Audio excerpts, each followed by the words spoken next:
కనుక నేను తండ్రి మూలముగా జీవించుచున్నట్లే నన్ను తినువాడును నా మూలముగా జీవించు. చాలు. ఏంటంటే ఇక్కడ ఏమంటున్నాడంటే ఆయన మూలముగా మనలోకి జీవం వచ్చింది. ఆయనలో మనం పాపాలు ఒప్పుకొని యేసయ్య నిన్ను నా సొంత రక్షకునిగా అంగీకరిస్తున్నప్పుడు ఆయనలో ఉన్న జీవం మనలోకి వచ్చింది. ఆ జీవం మనల్ని నిత్య జీవంలో నడిపించింది.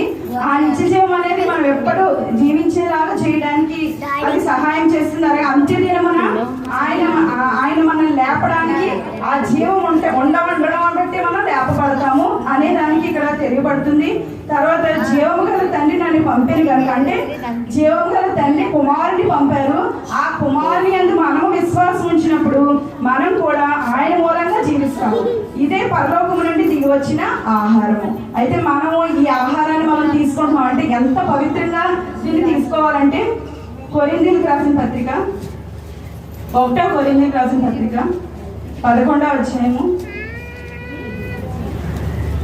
28వ వచనం చూసినట్లయితే, కాబట్టి ప్రతి మనుష్యుడు తను తాను పరీక్షించుకోవాలి. అలాగు చేసి ఆ రొట్టెలు తిని ఆ పాత్రలోని త్రాగవలెను. ఎలా త్రాగాలంటే ఈ జీవం గల దాన్ని మనం తీసుకుంటున్నప్పుడు మనం ప్రస్తుతం రోజుల్లో అయితే డైట్ ఎంత ఎలా తీసుకోవాలనేది అందరూ యూట్యూబ్ లో నెట్లో చూస్తున్నారు.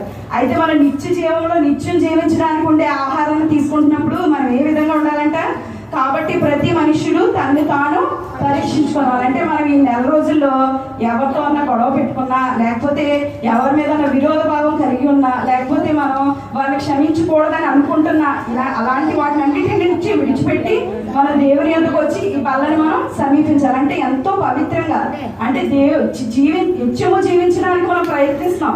అంటే మనం ఆరోగ్యంగా ఉండడానికి ఈ రోజుల్లో ఎంతో ప్రయత్నిస్తాం. కానీ నిత్య జీవంలోని ప్రవేశించడానికి తీసుకునే ఆహార నిమిత్తంలో మనం ఏ విధమైన నియమాలు పాటిస్తున్నాం అంటే ఎంతో జాగ్రత్తగా దాన్ని మనం పరీక్షించుకోవాలంట. లోపల యేసయ్య నేను ఏమైనా తప్పు చేస్తానని దయతో, అందుకే కొంత సమయం ప్రార్థన చేసుకోవడానికి ఇస్తారు.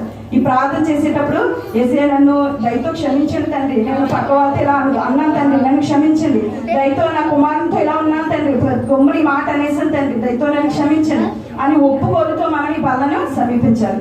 అటువంటి బలను మనం సమీపిస్తున్నప్పుడు యథార్థంగా పవిత్రంగా యేసయ్య ఏ విధంగా అయితే పరిశుద్ధంగా ఉన్నారో అటువంటి పరిశుద్ధతతో మనం ఈ బలను సమీపిద్దాం. దేవుడు అటువంటి భాగ్యాన్ని మనందరికీ దయచేయాలని కోరుకుంటున్నాను. దేవుడు వాగ్దానం ఇచ్చింది.